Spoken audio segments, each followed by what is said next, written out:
अब आता है कंटिन्यूअस चार्ज डिस्ट्रीब्यूशन। तो अब तक जो हमने डिस्कस किया उसमें डिस्क्रीट चार्ज डिस्ट्रीब्यूशन था, मतलब कि एक चार्ज मानो कि यहाँ पे है, दूसरा यहाँ, तीसरा यहाँ, चौथा यहाँ, ऐसे लिया था।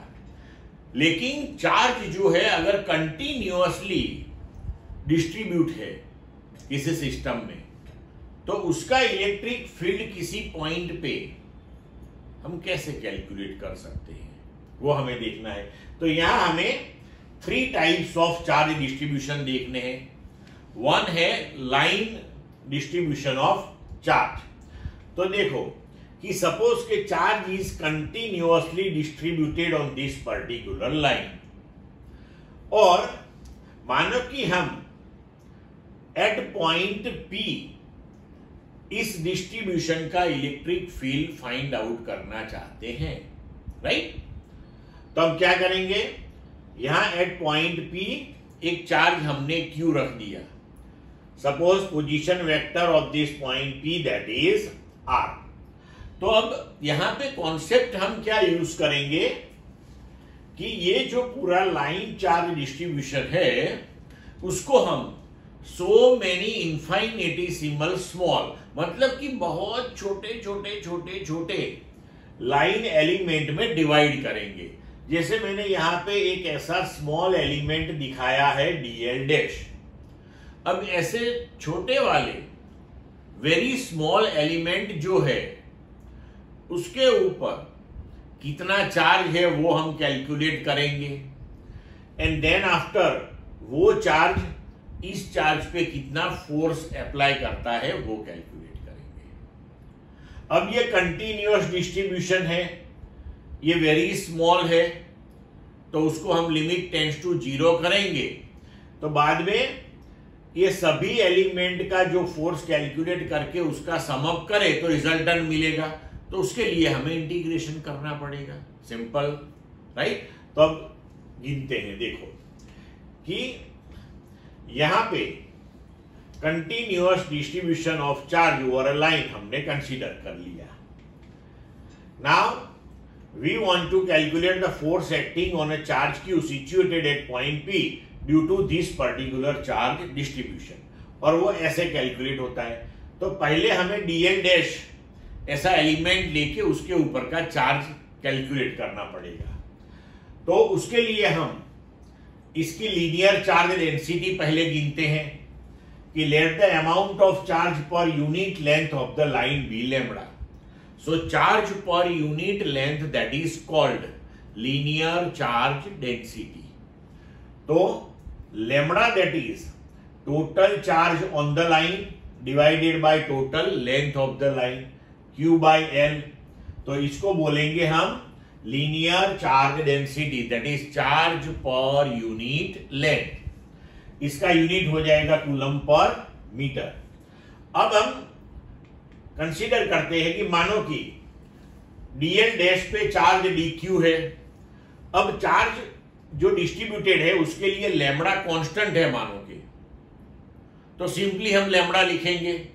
लेकिन अगर मोर जनरलाइज्ड करना है कि अलग अलग पोजीशन पे लीनियर चार्ज डेंसिटी अलग अलग है, तो कोई बात नहीं, हमने at present dl dash r dash position पे लिया हुआ है, तो हम कंसीडर करेंगे अपनी lambda linear charge density at position r dash. Clear? तो now we consider the line element dl dash. तो सिंपली हम लिख सकते हैं कि चार्ज पर यूनिट लेंथ अगर लैम्बडा है तो dl डैश में कितना है।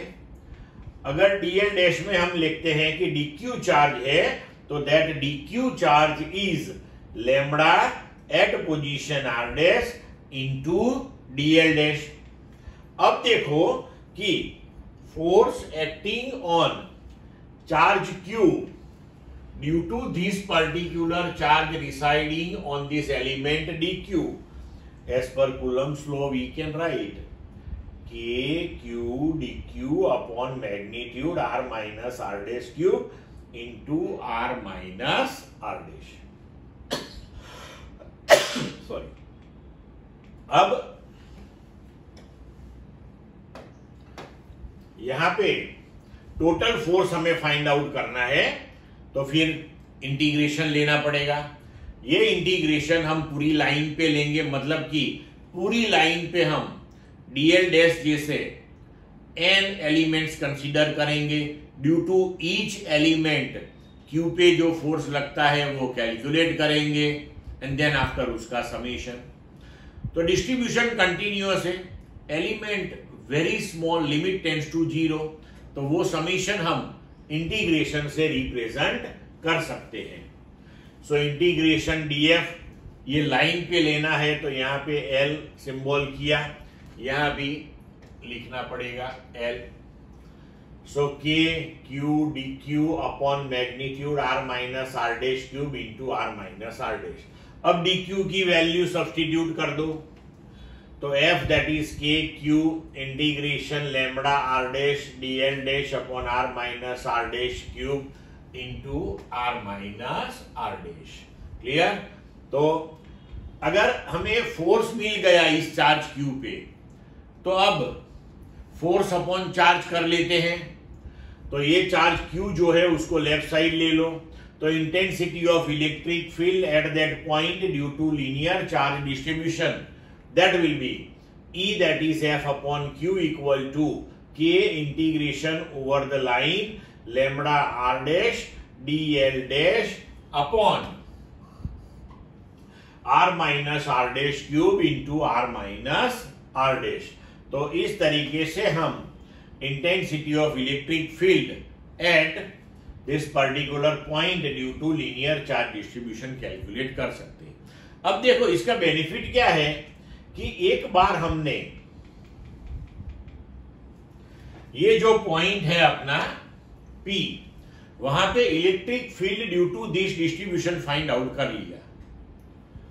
अब यहां पे अगर आप कोई भी चार्ज रख दो Q1, Q2, Q3, तो उसके ऊपर फोर्स कैलकुलेट करना है तो डायरेक्ट Q1 इंटू ई, Q2 इंटू ई, Q3 इंटू ई, हर बार हमें ऐसे स्मॉल स्मॉल एलिमेंट लेके फोर्स कैलकुलेट करके फिर समीशन या इंटीग्रेशन करके वो सब कैलकुलेट करने की जरूरत ही नहीं है।